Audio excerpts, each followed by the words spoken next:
Uh, Off on another subject, I understand that you were kind of in the front end of the home theater movement, or even before Dolby got involved. Yes. And I was wondering if you were aware of Paul's 1971 suggestion of pentaphonic sound.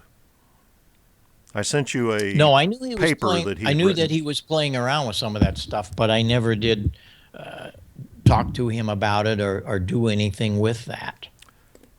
Well, what type of systems were you putting in and when? I started about 1980. I got off the road. I was out there 12 years, and Keith Moon had killed himself. And by the way, check this out. Oh yeah, That was a huge deal for me. is that an I built Electro that. Voice 30? Yep. I built that. And every time I would go, oh, here's that picture. Every time I would go rent them a Hammond organ in my early days, like 67 or so, I really wasn't in the sound thing. I built that first in 68. Every time we go put a Hammond organ on one of these stages, and we're talking about Janis Joplin, Jimi Hendrix, Ted Nugent, all of these great bands would rent Hammond organs from me. Well, I would take that bass amp. Well, of course, these guys all wanted to use it. Then it was renting it. They'd rent it for a whole tour and all. It's been played by all kinds, and that again really catapulted our company because you could read a ye old music shop from the Right. 10th row. And that's what I did it for promotion of the store. I Sure. didn't know what was around the corner for me. Here's that picture of Jeff. This was in the rehearsal hall. It's a true rock and roll picture. There's Bob Tench in the back smoking his cigarette. And Jeff and I Maybe. talking about this monitor. Yeah, that was great. And then we built that monitor system for him. But I do have one. I'm going to be with it tomorrow. I have to go back to my Illinois plant. I'll take my camera and I'll take a picture. I think I can drag it out there, get a picture of it. Well, back to these home theaters. What kind of configuration were you putting in? Well, I started, see, I got into the satellite business in 1980 because, ironically enough, this antenna that I showed you, Right. well, there was a guy in Oak City in 1962. There was a guy in Oklahoma City, Bob Cooper, that was doing moonbounds, and he and we were communicating via the moon. And I had lost contact with him. I got out of that ham radio a little bit and got on the road, and that career took off. Of course, my organ was taken off. I was all these things, man. I was juggling all these at the same time. But I just finally said no. Punk rock was coming in 1980.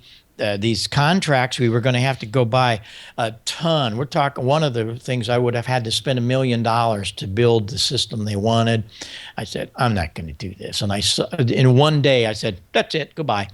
And I sold all of my stuff. Pete Townsend bought half the system, and another company in Ohio bought the other half. Anyway, I got into playing around with ham radio again. But one night, I turned the TV on. This would have been about 78, I think. And here's Tom Schneider and Bob Cooper. I'm going, what are you doing here, Coop? He had a dish sitting there. And he said, yes, I'm receiving HBO in Oklahoma via satellite. And he was single-handedly, nobody can deny this. If they don't know it, they don't know the history. Single-handedly, one man started the TVRO industry. He would hold classes in his backyard in Oklahoma City and teach us how to build LNAs in a coffee can. Okay. And then we'd get dishes. You could get all kinds of surplus dishes, and that's how we started. Well, I went nuts, and I put up a dish in my backyard. This would have been about 1980, and it just went crazy. I put in thousands of them. This was my backyard in about 85. Uh huh. I had all kinds of dishes because I was really moving and grooving. Well, the first thing you know, the industry, the SBCA, Satellite Broadcasting Communication, they said we're holding all of these workshops and these conventions a couple of times a year, and boy, we'd love to have you come out and teach people how to find a satellite. And I had taken, it was really weird. I don't even have it anymore. I took a piece of PVC about this long, about that big around, and I notched out the end of it, and I put a little plexiglass, a little half moon plexiglass, and let it rotate in there, put a mark on it. And if you held it up to the right angle, I had a little mark on it. That's where the satellite was. You didn't need compasses. You didn't need computers. You didn't need all that crap. You just did look through this pipe, and when you saw that mark, there's where the satellite is. Well, at least you got close, and you could fine-tune it. It was a revolution, I guess. But anyway, I taught these guys back. We'd have hundreds of dishes in the parking lot of the Grand Ole Opry, of Bally's in Las Vegas, and they'd have these back and forth each year. They'd have 2, sometimes 4 conventions. Well, one year, it was 1985 or 6.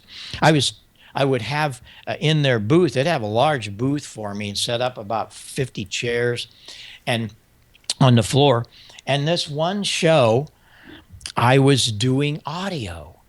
I had built some boxes. They were rear reflex 15-inch JBL with JBL, a small mid-range horn and a tweeter. And we were doing 2-channel. And I did this one show, and it was amazing because nobody was doing audio. They were using television with their little junk speakers. They were thrilled just to get the satellite. They thought this was cool. I'm going, there's a lot more to this than just a picture, guys.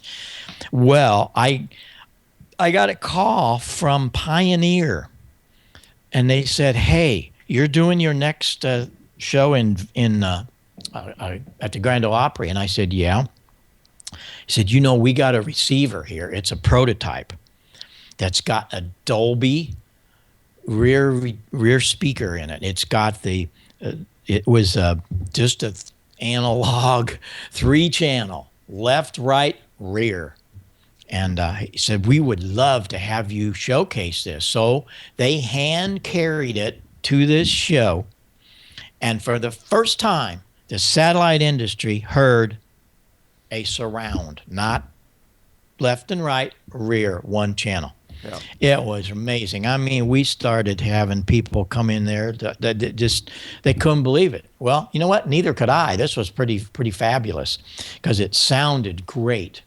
Well, then we were going to do one in Chicago at McCormick Place. And that is when Dolby got involved. And I'm trying to find this picture. I know I have it. It's in one of my other computers back in Illinois where Ray Dolby came himself, and there's a picture of Ray and I together. He passed away recently, and I was thinking, man, I wish I had that picture. I've got it somewhere. Yeah. But I did a show with his prototype ProLogic, and this would have been about 80, when was that, 87 or 8, somewhere in there. But I'm using all this JBL stuff, and I never did go back to using the Klipsch stuff for that audio because JBL was coming on strong and they were financing a lot of this stuff and the trips and the shows and all of that. And so I just stuck with them. But then I was putting in home theaters left and right. We were building the whole thing in our plant that we used to build speakers in and all mixers and all that. We were building complete home theaters, the drapes, motorized drapes, and chairs we bought from the Irving Seat Company. And I mean, we were actually building true little theaters in 1985, 86. We built lots of them. And I got very involved in the building of homes. Before they would even hammer a nail, I would take the plans and move a wall or do this. And I was always, and it would drive the, I recently had one of the contractors, I hadn't seen him in a long time.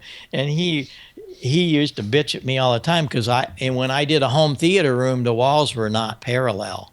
Yeah. Of course they weren't.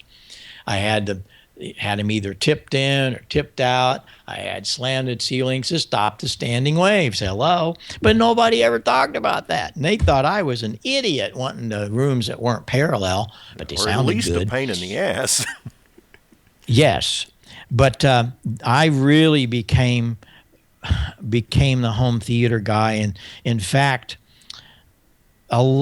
many times I'd read where they really had said we were the guys that coined the word home theater back in 1982.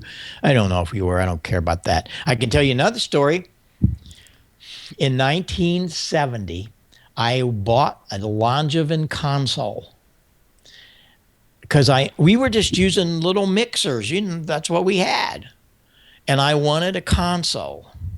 And this was right before this wonderful Grateful Dead thing. That's another just unbelievable story. And I got this. I paid $10,000. It was a lot of money for me. I had to borrow the money, which I did, no problem. I got it and I took it out on the job and it was awful. Why? Because it was way too sensitive. It was a recording board.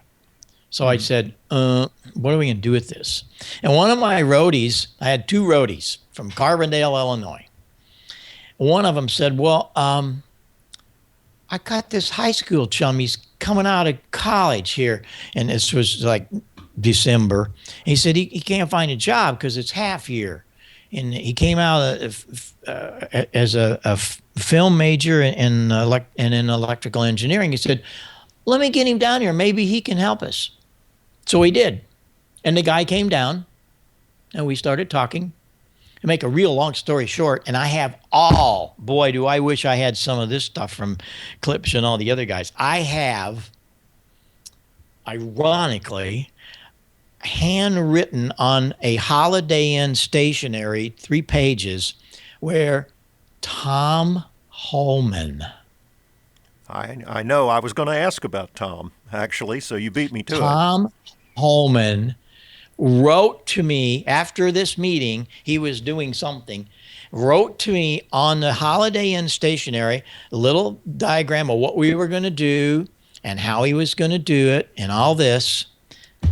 The stationery, and I didn't pay attention to this years ago, but I was going through some stuff last year when I was getting ready to move, was in Springfield, Missouri, where I live now.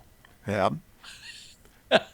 Well, we have correspondence. Anyway, we have correspondence with Tom Holman where he bought La Scala's in 1970. Uh-huh. You know why?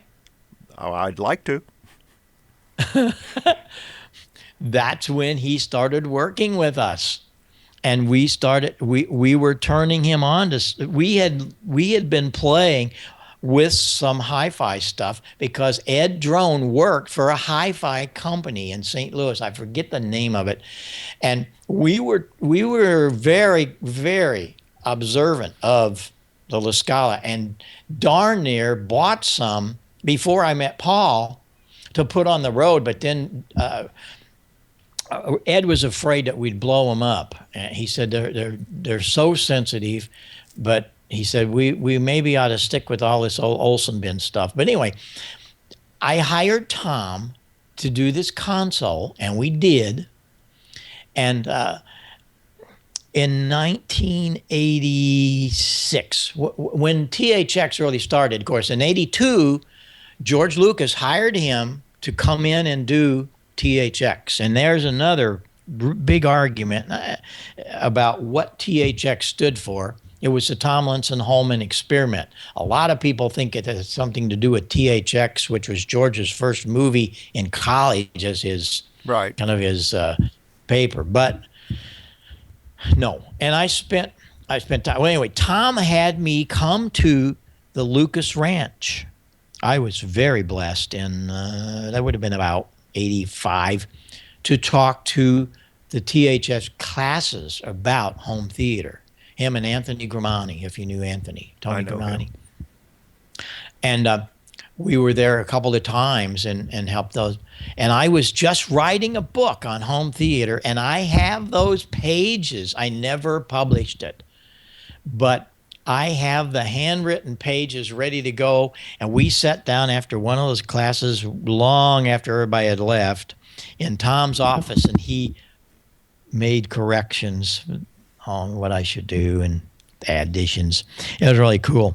But that was just a whole wonderful part of my life to meet all these guys that later on really became something. But that home theater movement, that was a big deal. And I mean a big deal for me. And I said, okay, let's make it happen. So we did. And we put in thousands of them. In 1989, I became the Satellite Dealer of the Year for America. That same year was the year that I also got hired by Hubbard. You know about the Hubbard family? No. In Minneapolis? They are an amazing company, or the whole family. The grandfather was the first guy to do a remote AM broadcast. He did a wedding from a hot air balloon. His son did the first television station. And if you did trivia and said, what city was the first TV station in, you would probably get New York or California. Nope. It was Minneapolis. And he bought the cameras from one of the World's Fair, whatever. Well, in 1985, the grandson paid $60 million and bought a license from the FCC, the first K-band license, the first one. So he got to pick out the sweet spot in the arc. And of course, he did it straight south.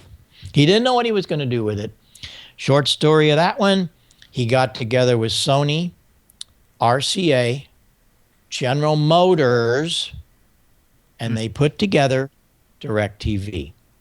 And in 1990, he hired me, and I had up a test dish in 1991 in my backyard to test shots with them for DirecTV. I sold the first DirecTV in my store. The first quarter, I outsold Sears because during that years of 1991 to 4, I was on KMOX for 25 years. I had a show called High Tech Heil. We covered 44 states at night because it was big powerhouse, clear channel. And I would have the vice president of RCA on with me. And the St. Louis market was really ripe because I'd been talking about this every Wednesday and telling them that we were doing these experiments. When DirecTV started, St. Louis was their biggest market for that first quarter. So on and on. But all of that satellite thing led to this home theater and the KMOX thing. We did just, I don't know how many thousand home theaters and building homes and all of that. That was in the late 80s through the 90s up until 2000. The day I got out of it was the day I went to a convention. I went to just all of the CES shows and stuff. And I walked in to the front, and here's this huge Pioneer. They always had the front booth, and it was huge. And they're all on me like glue. Oh, yeah. Let me show you. Got this. You're going to really love this. Sarah and I walked over, and there's a cardboard box sitting right up front, and it's about this big, and it said, home theater in a box, $495. I looked at Sarah. She looked at me. The salesman said, isn't this great? I said, no. Why? It's the death of home theater. No, it's the life of it. I said, yeah, it is. You're going to sell it to Best Buy. And so for people like us that are doing $200,000 and $300,000 rooms with really high-end speakers, high-end equipment, $20,000 projectors, no. People are going to say, well, I can just get one of those. I quit the home theater business just like I quit the road business, and I was out of it. The whole time this was going on, though, from 1980, the ham radio business was flourishing, and so I always had that. But Okay. that was at home theater. Hey, I got a picture for you. It's hard to see these things, and it was before we had the La Scalas up, but we did this thing we did 6 nights a year, 6 nights a week for 7 years at the it was SIU, Southern Illinois, right across the river from St. Louis. They would do this festival. It was the summer home of the St. Louis Symphony on Sunday night. But the rest of the week were people outrageous. You could go there for $2 and see maybe Janis Joplin and the Eagles and Ted Nugent all in the same night for $2. Mm-hmm. And we became the house sound there. And this is one of the shows. 30,000 people. And if you can see it, there were a couple of speakers, and then there were much more up in the tent on the stage. But we started this thing out. This was early. Ed and I went back down to Hope, Arkansas, and we had some La Scalas built, brought them into our plant and fiberglassed them, and they were there for years. Did you ever know that? No. No, that's excellent. Mississippi River Fest. And you know what? How many were there? I don't think I have. How many of those were 4. there? Just 4? 4. Mm-hmm. And they were for the delay towers. Uh-huh. Out back. I don't think I have any pictures, and I don't know if Ed does or not. Ed was really, then when I got that contract, when we got that contract in it would have been 69 or 70, Ed didn't like the road. And he took that over, and he was there all those many, many nights running the sound system for us. And he has all these many artists he's mixed. It was really good. Well, did you and Paul discuss microphones at any length? No, because I wasn't interested in microphones at all. I just used what was out there, and that was it. And we never really talked about it much. Okay. These systems came after you got out of the business, but have you ever experienced the Klipsch KP650 system? No. I knew they were out there, but I never experienced. Or the MCMs? No. Okay. Of your contemporaries in the sound reinforcement business, was there one in particular you had respect for? Oh, yeah, always Gene and Roy Clare. We started the same year, and they've really grown that to be a whole deal. My understanding is they're about on top right now. Oh, they are. They went and bought everybody out. Showco and A1. Yeah, they bought on, and they're worldwide. It's not Clare Brothers anymore. It's Clare Global. Uh-huh. Well, what is your opinion of the current rage of line arrays? I hate them. You noticed I had to think about that? Yes. Yeah, right. I hate them. Do you know? And you know what? I have a lot. Because, now we're back out on the road again, thanks to Walsh, of getting this idea to build microphones. We're out with a lot of our artists again, and some of the front of the house engineers are not still with the same band usually, but I'll run across these guys and say, damn, I wish I had that big PA you used to have, because it sounded really good. It was the big hi-fi system. I had these Olsen bins. I had A4s.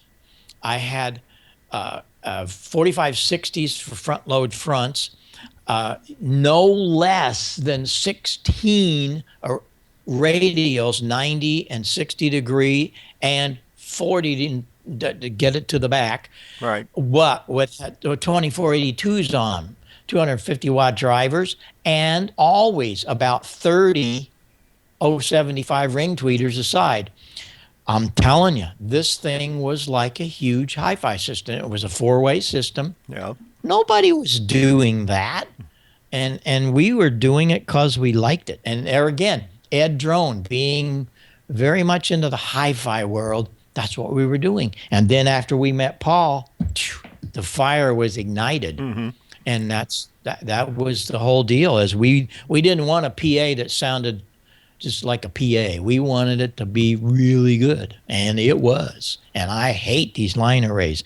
I just don't. Well, I know why they're using them. They're using them because they can get in and out of an arena in about 30 minutes. They drop them down, roll it in a truck, and they're ready for the next deal. Sad. Do you know the name Don Davis? And Don and I were friends. Okay. Yeah, he used to use my book. He loved my book. I said, Don, it's crazy. You and Carolyn have the book, and the big yellow book. And I said, this is just simple. He said, that's why I like it. He said, it's my beginning book. I let them read your book first and get into what's happening to the basics. Then we bring them into our school. Yeah. True story. Well, he lives about 50 miles from us. And I've Yes, been I down know to that. visit Didn't him he? recently, and I asked him his opinion on the line arrays, and he said they were comb filter machines. That's right. Exactly. You got that right. Now, is he still living? Yes. Well, he was. Is he? He was early this week. I talked Well, to him. I'll be darned. Wow. Huh. No, Cool. both of them. No, if you go on our website, Didn't he work? if you go on our Didn't website, he work for? he worked for Didn't he Paul work- in 1958 and 59. Yeah. And he took the Klipsch horns to Brussels, Belgium in 58 and to Moscow in 59. And all of that's detailed on our website. Oh. What would your advice be to the next generation of touring sound people? Learn to listen. Learn to listen and forget about egos and forget about brand names.